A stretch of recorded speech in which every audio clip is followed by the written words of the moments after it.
I'm Brandon Amoroso, and this is the D2Z podcast, building and growing your business from a Gen Z perspective. Hey everyone, thanks for tuning into D2Z, a podcast about using the Gen Z mindset to grow your business. I'm Gen Z entrepreneur Brandon Amoroso, founder and president of Retention as a Service agency, Electric. And today I'm talking with Bill Boulden, a serial tech startup CTO who focuses on bringing products from really the idea phase all the way through to launch. Thanks for coming on, Bill. I'm excited to have you here. Thank you so much for having me, Brandon. I'm excited to be here. So before we jump into things here, can you just give everybody a quick background on yourself? Sure. I've been a startup employee my whole life. I'm about 20 years into my career. First starting as a low-level developer, a junior developer, then a senior developer, then a full stack developer.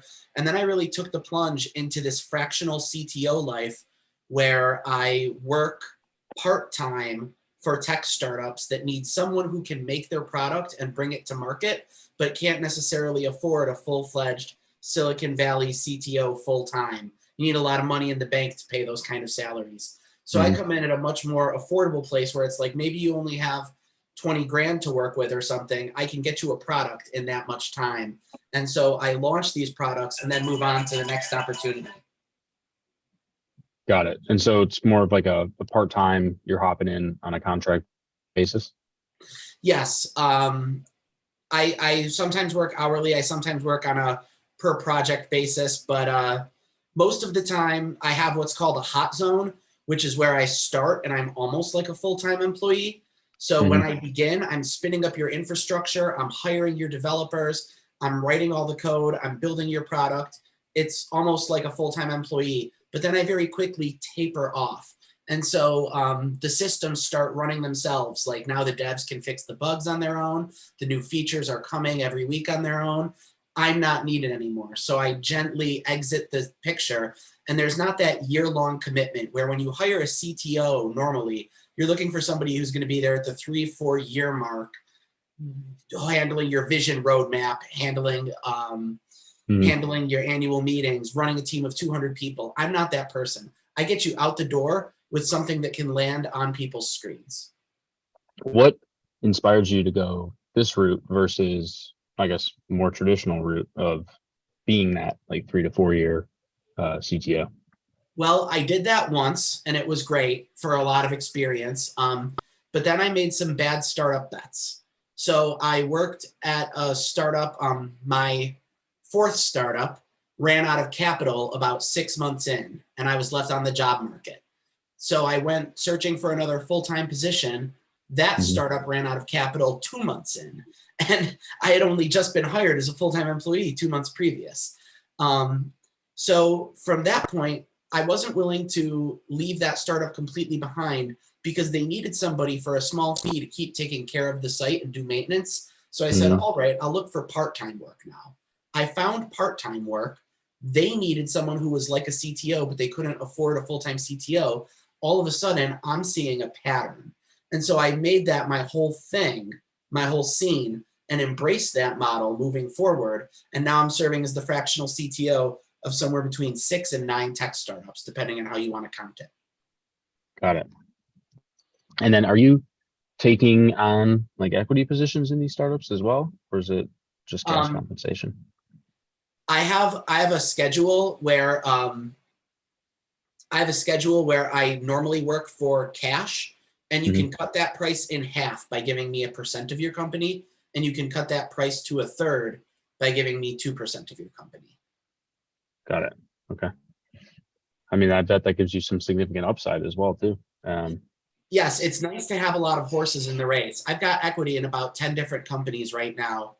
And it's really cool to always have a little skin in the game. You know, I've moved on from many of them. Some of them I'm only sort of, what would you say, like a break glass in case of emergency sort of asset. But it's nice to know that when they win, I win.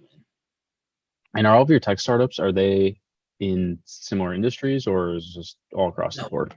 They're all across the board. I've got one that's a commissary rental Airbnb. So it's like It's sort of like an Airbnb for renting commercial kitchen space. That one's called Use Kitch. And it's like, oh, I need to rent a place where I can cook 400 muffins on Saturday for a day. That's what that site does. Then I've got Hello Audio, which is a podcast hosting website that can serve like intelligent podcasts. I've actually worked in the podcasting space quite a bit.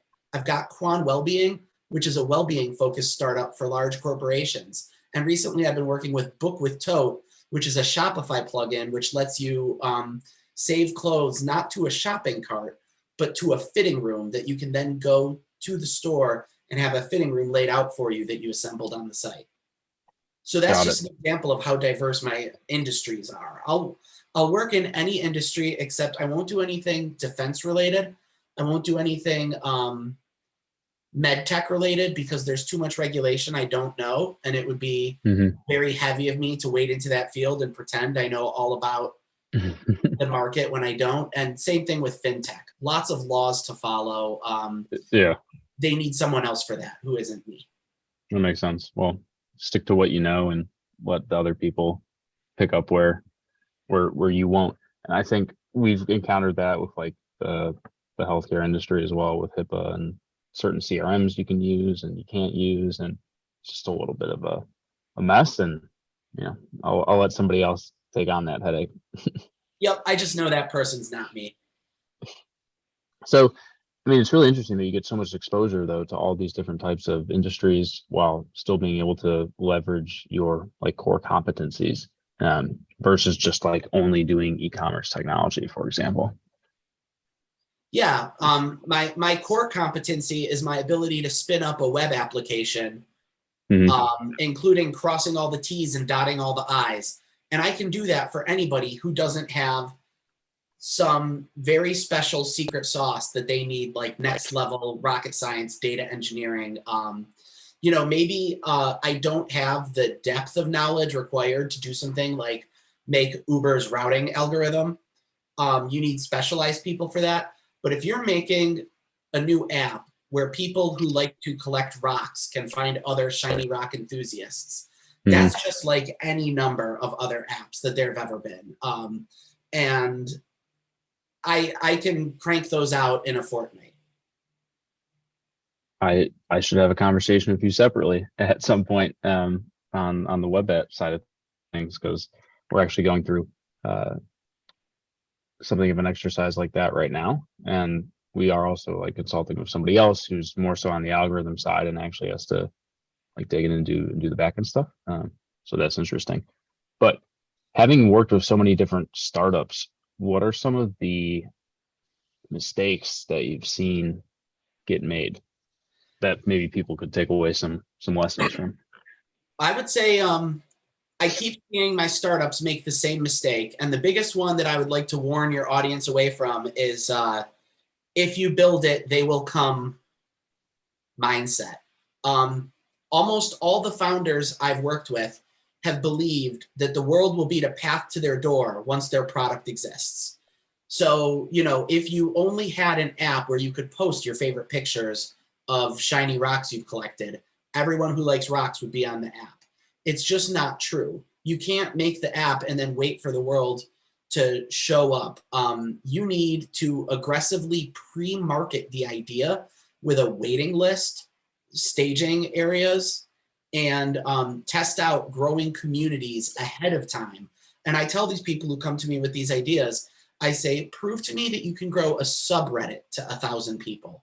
Prove to me that you can grow a Discord to 1,000 people. If you can do that, then I'll know that you have the ability to put your vision in front of people. Then I'll make you an app. Got it. So it really comes down to generating the actual like demand. The product could be as great as you make it, but it doesn't matter if nobody cares.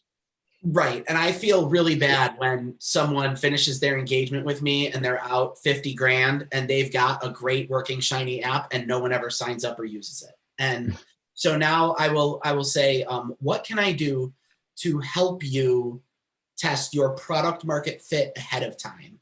Can we get people engaged in another way? So for instance, we had this reminder app that was going to be expensive to build, and we started it with just emails and text messages. So we just manually sent emails and text messages as reminders for things. And when people liked that, then it's like, okay, we can go ahead and make the whole reminders app now. We'll make it a real app.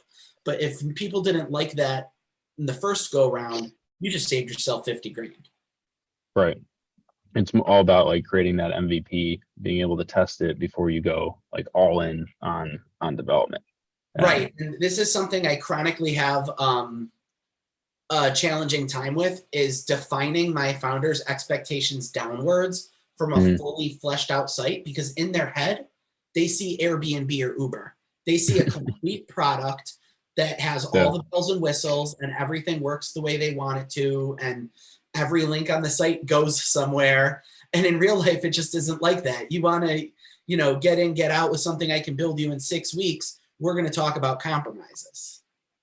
Got it. Yeah, that makes sense. And it's a world which I'm starting to foray into more and more here, having come from the agency world and now moving into the software side of things. It's just completely different in terms of, one, like the time that it takes to go into a product and actually like get it to a point where like I would be comfortable with releasing it, but that's not the reality. Like you need to be able to create these like small iterations and tests that you can learn from before you actually go all in and end up wasting like 50 grand or 100 grand or whatever it may be. That's exactly it. You've got to go with the small iterations. I always tell people that your MVP is the first thing that does the thing that isn't embarrassing. So as soon as you have a thing that does the main thing and it's not embarrassing, get that out there and start collecting users. Yeah, especially if you have like a large network, I think, of early adopters and people who want to test and come into it with that understanding, then you're not going to have to deal with any potential like backlash around, oh, well, this was like a half-baked solution that you put out here. And I think that setting expectations, just like it is with the agency, with clients, setting expectations is super important. Yep. So my clients come to me and they have a vision of a luxury automobile. And you talk them down to the Prius? No, I talk them down to a bicycle. Because the first thing that does the thing is getting you from place to place, but a bike is still all put together. It's not embarrassing. It's not missing parts or unsafe. So that's where you start. And then you're like, my idea where people like to move from point A to point B is really taking off. We're like, now let's invest in the automobile. Got it. That's funny. A bicycle. Is it at least electric, or is this you have to pedal it yourself? It can be electric, but I myself prefer the pedal it yourself varieties. That's one of my main hobbies is biking. Oh, really? Awesome. Yeah. I picked that up during COVID. I guess one of the positives of COVID was me getting outdoors more and cycling and running a bit.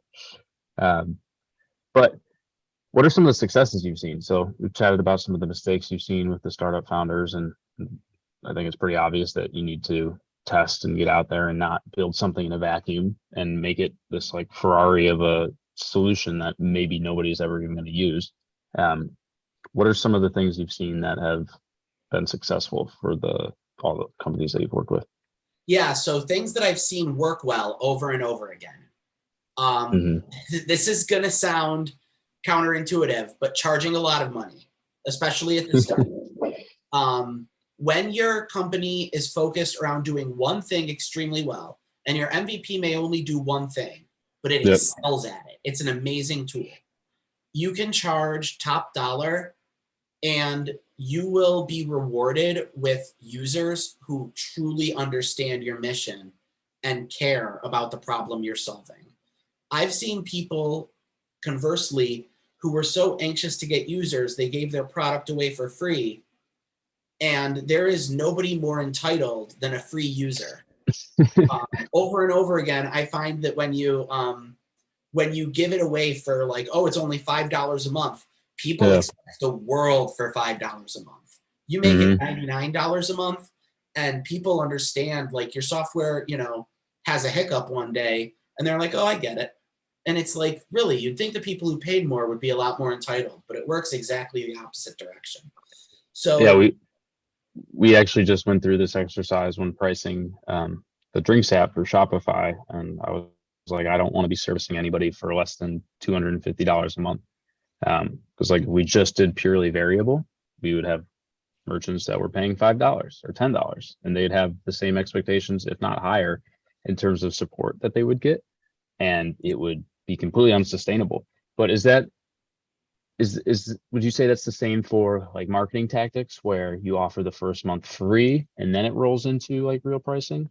Oh, sure. I'm no marketing expert, and free trials are really powerful. But I'm Okay, saying got it. I The come price from of a the place solution where itself. the overall price, yeah. I've seen Got it. pricing yourself high.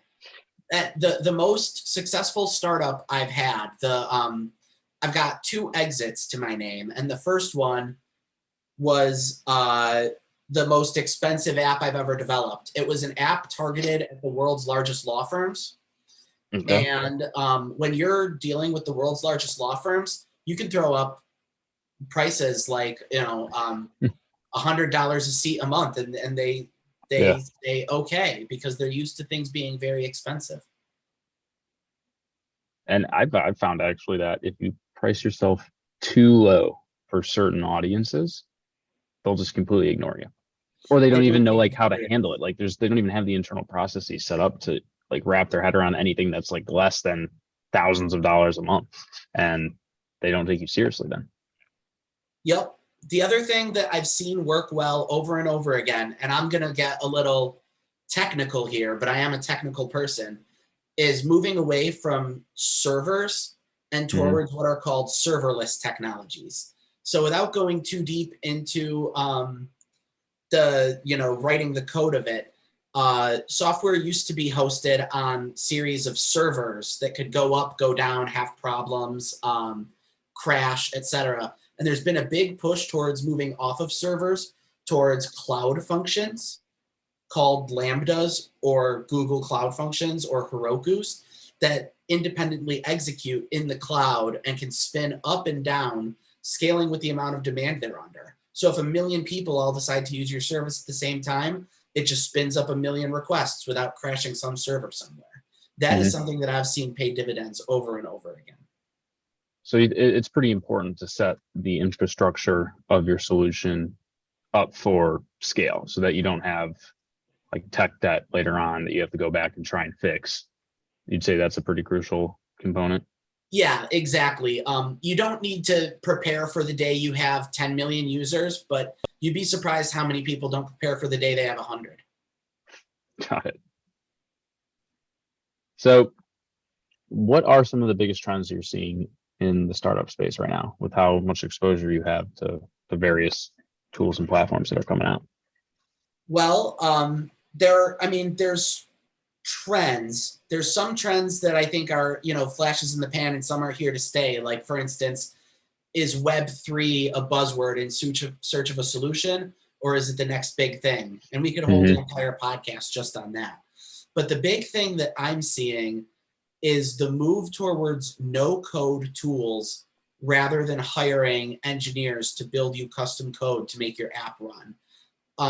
I've worked with people who've launched products by connecting a type form to an Airtable and then manually Mm-hmm. going and emailing the people in that Airtable every day. It's totally possible. And people don't know that you didn't spend 150 grand building a huge engine to do it. You'd be surprised. I tell my clients AI in quotation fingers. AI in quotation fingers is when there's a human looking at it on the back end and making the right call for you. Yeah. But Something we've been working through on like a side project that I'm working on is like augmenting the algorithm with a human. So it's sort of like a 50-50 there. It's sort of like check and verify before pushing through, um, which I think is sort of like a happy medium. Because I mean, the ideal would be there is nobody there.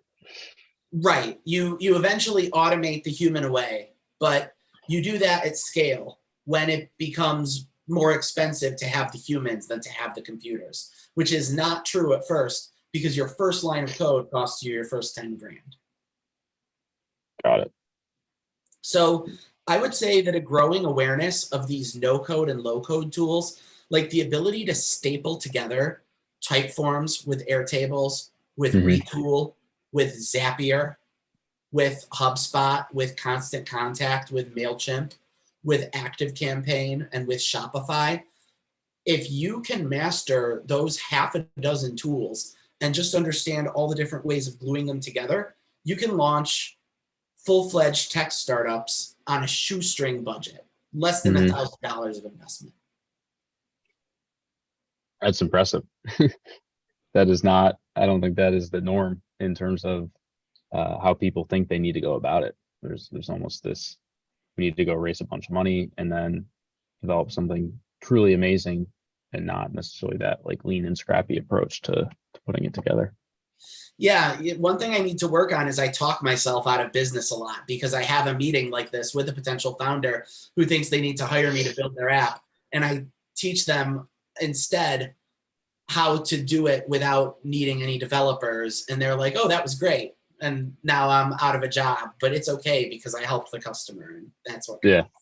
I mean, it engenders goodwill too. So, you know, yeah. They'll be much happier with you, and I'm sure you'll work with them in the future versus you telling them, oh yeah, you need to pay me $100,000 actually, and we're going to build this amazing thing. And then to have them be very disappointed, and even though it's not your fault, nobody wants to use it, they'd still look to you as, well, why did we do this? Yep. Right now, my LinkedIn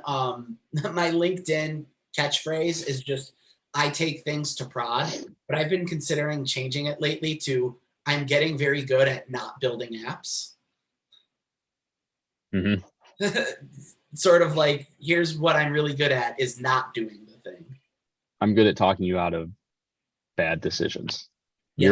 You're like a dual consultant. You can build it, but you can also coach people through whether or not this is something they should actually do. Right. That's funny. Well, thank you so much for joining us. This is really insightful. Before we hop off here, could you just let everybody know where they could find you online if they wanted to reach out and connect? Sure. I have a site. It's billboulden.com, BILLBOULDEN.com. And I'm /Bill Boulden on LinkedIn. I'm also on Twitter as Down Upright, but that's mostly for my DJ and musical work, which is a whole other side of my personality we did not get into today. That's where you can find me online. Thank you so much for having me, Brandon. Yeah, of course.